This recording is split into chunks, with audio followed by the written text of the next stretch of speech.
قرون اولا یعنی پہلے 800 سال اسلامی تہذیب کے، یہ وہ وقت تھا کہ جب مسلمان پوری دنیا کے لیڈرز تھے. پوری دنیا میں ہر وہ چیز جو مسلمان ہوتی تھی وہ فیشنیبل ہو جایا کرتی تھی.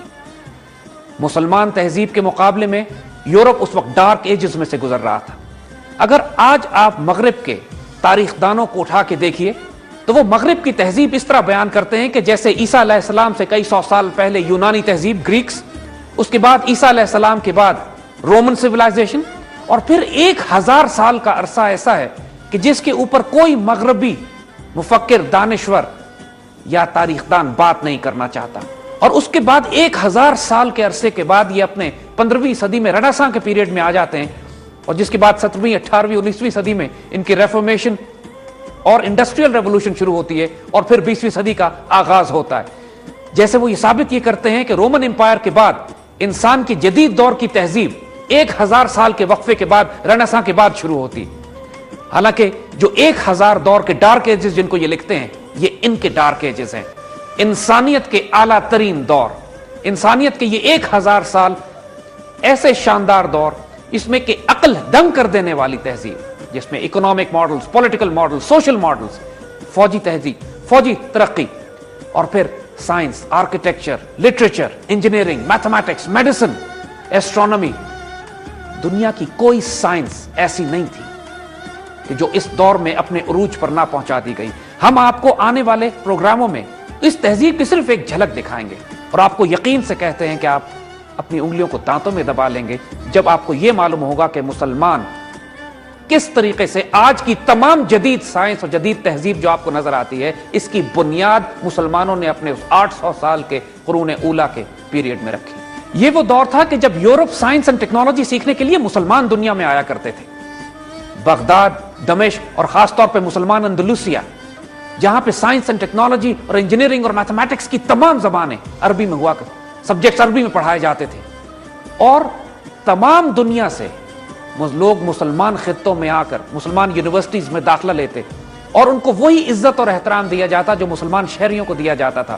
اور اس کے نتیجے میں آنکھیں پھٹی کی پھٹی رہ جاتی تھی ان یورپینز کی جو اپنے ڈارک ایجز میں زندگی گزار رہے تھے. جس وقت اندلسیہ میں لاکھوں افراد کے شہر آباد تھے، ہزاروں کتابوں کی لائبریریاں ہوا کرتی تھیں، گھر گھر لائبریری اور حمام، اور سڑکوں پر رات کے وقت چراغ جلائے جاتے تھے. اس وقت پیرس اور لندن میں کیچڑ اور غلاظت کے مارے گاڑیاں چلانا ناممکن تھا. انسان پلیگ اور غلاظت سے، پلیگ سے مرا کرتے تھے، اور انسانوں کو جادوگر ڈکلیئر کر کے سٹیکس پہ زندہ جلایا جاتا تھا. یہ وہ وقت تھا کہ جب ایسٹرونومی پہ، فزکس پہ، کیمسٹری پہ، میتھمیٹکس پہ، کارٹوگرافی پہ اور میڈیسن پر بڑی بڑی کتابیں لکھی جا رہی تھیں جو آئندہ آنے والی صدیوں میں یورپ میں بھی پڑھائی جاتی رہیں. اور جدید یورپ کے قیام کے لیے ان کتابوں نے وہ کردار ادا کیا کہ جو آگ کے لیے ایندھن کا ہوتا ہے.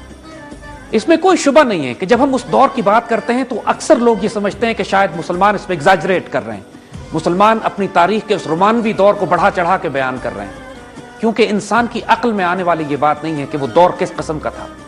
علامہ اقبال نے بھی جب خطاب جوانان اسلام کے نام سے اپنے کلام میں اس دور کا ذکر کیا ہے تو آپ فرماتے ہیں، کبھی اے نوجوان مسلم تدبر بھی کیا تو نے، وہ کیا گردوں تھا کہ تو جس کا ہے ایک ٹوٹا ہوا تارا، اگر چاہوں تو نقشہ کھینچ کر الفاظ میں رکھ دوں، مگر تیرے تخیل سے فزوتر ہے وہ نظارہ. حقیقت بھی یہی ہے کہ انسان ناقابل یقین کیفیت میں چلا جاتا ہے. One gets into a state of disbelief. یہ کیسے ممکن ہے؟ اب آنے والے وقتوں میں جب ہم آپ کو بتائیں گے کہ وہ دور تھا کیا، اس قرون اولا کے دور میں مسلمانوں کی فوجی، سیاسی اور مذہبی اقدار کے ساتھ ساتھ جدید سائنسی اقدار کیا تھی، جدید دور کو مسلمانوں نے کیا دیا. یہ جو تصور کیا جاتا ہے کہ اسلام صرف تلوار کے زور پر پھیلا اور اسلامی تہذیب، شریعت، قرآن اور سنت سائنس کے ساتھ کمپیٹیبل نہیں ہے، یہ تمام خرافات، یہ تمام فرسودہ تصورات کو انشاءاللہ آئندہ ہم رد کرتے ہوئے آپ کے سامنے اپنے دین کی، اپنی تاریخ کی، اپنے اسلاف کی، اپنے بزرگوں کی، اپنے قرون اولا کی وہ تصویر انشاءاللہ رکھیں گے کہ ہم مسلمان کہلانے پر، مسلمان ہونے پر اللہ کے فضل سے فخر کریں گے.